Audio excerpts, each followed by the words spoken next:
नमस्कार, मैं हूं अंडा कुमार और आप सभी का अंडा का फंडा में स्वागत है।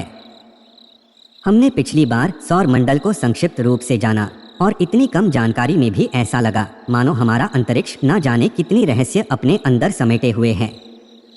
इस अनंत ब्रह्मांड का एक अत्यंत छोटा सा हिस्सा जिसे सोलर सिस्टम का परिवार कहते हैं, उनमें ही अगर हम देखें तो उनमें सूरज, आठों ग्रह, उपग्रह, धूमकेतु, उल्का पिंड और ना जाने कितने करोड़ों उस परिवार के सदस्य हैं और उनसे भी कई गुना ज्यादा उनके रहस्य। उसी सौर मंडल के परिवार का एक छोटा सा सदस्य है प्लूटो यानी यम। जी हाँ, वही प्लूटो जिसे आज से कुछ सालों पहले तक ग्रह माना जाता था, लेकिन उसकी सिर्फ एक कमी के कारण उससे ये उपाधि छीन ली गई और उसे ड्वार्फ प्लेनेट यानी बौना ग्रह कहा जाने लगा। क्या आप जानते हैं ऐसा क्यों? आइए जानते हैं इसके पीछे की खास वजह। आज से लगभग 100 वर्ष पहले वैज्ञानिकों ने पाया कि नेपच्यून के अलावा भी सौर मंडल में कुछ ऐसा था जो यूरेनस की कक्षा को प्रभावित कर रहा था।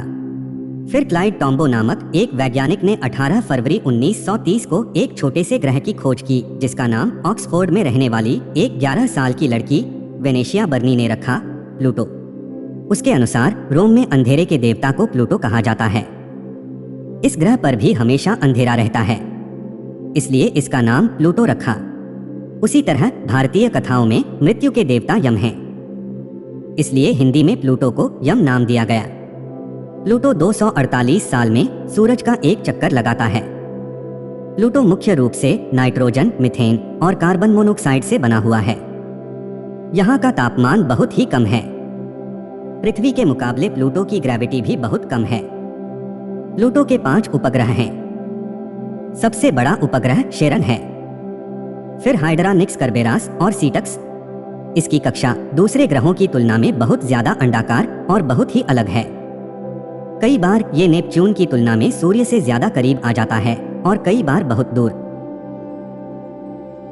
तो चलिए जानते हैं आखिर इसे ग्रह की श्रेणी से क्यों निकाला गया।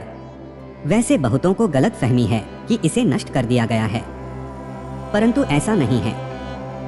ये आज भी हमारे सोलर सिस्टम में मौजूद है। सन 2006 में इंटरनेशनल एस्ट्रोनॉमिकल यूनियन यानी IAU ने चेक रिपब्लिक के प्राग में एक बैठक की। इस बैठक में किसी भी आकाशीय पिंड को ग्रह मानने के लिए 3 नियम रखे गए। पहला कि वो सूर्य की परिक्रमा करता हो, दूसरा कि उसके पास गुरुत्वाकर्षण बल इतना हो कि वो अपना आकार लगभग गोल बनाए रखे, और तीसरा कि उसके पास इतना जोर हो कि वो अपनी कक्षा को स्वतंत्र रख सके। इसका मतलब ये है कि अगर कोई पिंड उस ग्रह की कक्षा में आए तो वो उसे या तो नष्ट कर दे या वह पिंड ग्रह की परिक्रमा करना शुरू कर दे।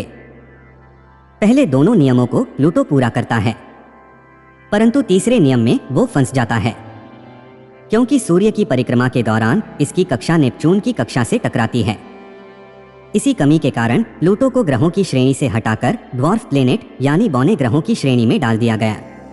सन 2006 में ही नासा ने काइपर बेल्ट का अध्ययन करने के लिए न्यू होराइजन मिशन की शुरुआत की, जो 9 साल बाद 2015 में प्लूटो के ऊपर से गुजरा और किसी ड्वार्फ प्लेनेट की खोज करने वाला पहला अंतरिक्ष यान बन गया। क्या आपको पता है इस अंतरिक्ष यान में प्लूटो की खोज करने वाले वैज्ञानिक क्लाइड टॉम्बो के सम्मान के रूप में उनकी अस्थियों के राख को भी ले जाया गया था। भले ही प्लूटो को ग्रहों की श्रेणी से निकाल दिया गया हो, लेकिन कई वैज्ञानिक इस बात को मानने से इनकार करते हैं। चूंकि दुनिया के केवल कुछ प्रतिशत खगोलविद्ही 2006 की बैठक में शामिल हुए थे, इसलिए कई वैज्ञानिक इस फैसले को मानने से इनकार कर दिया। कुछ वैज्ञानिकों का मानना है कि हटाना चाहिए और कुछ का मानना है कि नहीं हटाना चाहिए। ऐसे में क्या पता भविष्य में प्लूटो को ग्रहों की श्रेणी में फिर से शामिल कर दिया जाए या किसी नए ग्रह को हमारे सौर मंडल का 9वां ग्रह बना दिया जाए। आपने जो कुछ भी इसके बारे में जाना, उसके बाद आपकी क्या राय है? आपके अनुसार क्या इसे ग्रह माना जाना चाहिए या नहीं? कमेंट बॉक्स में जरूर बताएं। उम्मीद करते हैं आपको कुछ जानकारी जरूर मिली होगी। अगर आपके पास भी कोई और जानकारी हो तो हमें कमेंट में जरूर बताएं। तब तक विदा लेते हैं आपसे। दुआओं में याद रखिएगा और पसंद आए तो लाइक, कमेंट और शेयर जरूर कीजिएगा। बहुत बहुत धन्यवाद। जय हिंद।